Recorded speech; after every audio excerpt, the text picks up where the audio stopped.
I don't remember going to the grocery store that day.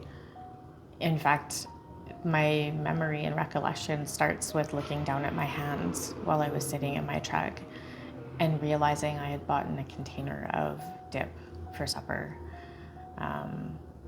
I was so overwhelmed and very confused. And that's when I knew that something was really wrong. So it was 15 years. It was 15 years of bullying, harassment, sexual harassment, microaggressions, all at work. They were all workplace incidents, and they were small, each of them, but together they led to me having PTSD. And I didn't even know it until I was literally on my kitchen floor.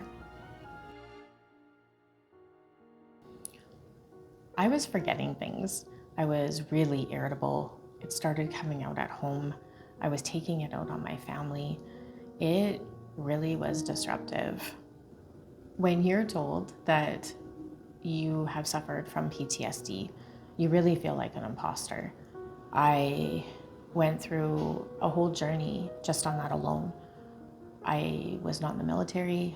I'm not a police officer. I'm not a doctor, frontline nurse. So it really was hard for me to accept that I had suffered from trauma.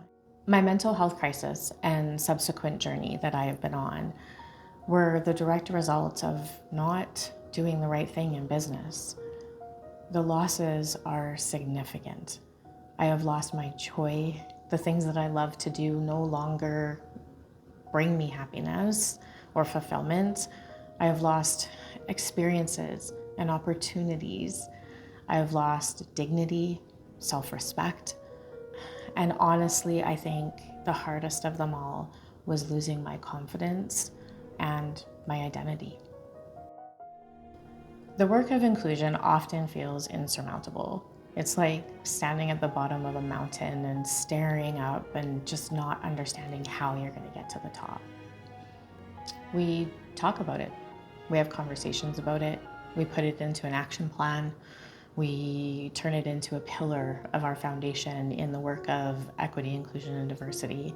Yet we still see the same things happening over and over again. It doesn't seem to be improving. So where do we even start? We start by changing the conversation.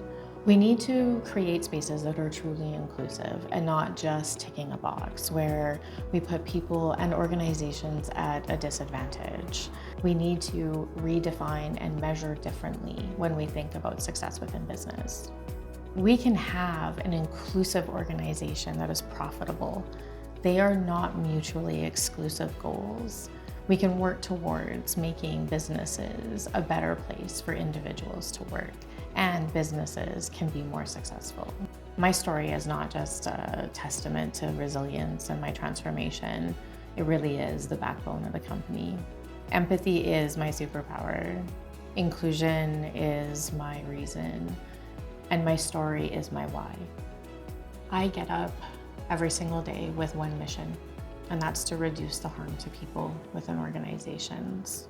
I want to elevate humanity through this work and partner to create organizations where individuals can authentically thrive as themselves and business can be successful. By working together and focusing and intentionally crafting these spaces where we celebrate uniqueness and we really put an ear to those that are not only at the table but near the table, we can take positive steps to ensure that there are less people with stories like mine. We go beyond diversity and we can create thriving environments of success. And how do we do that? The same way that we would get to the top of that mountain, together and one step at a time.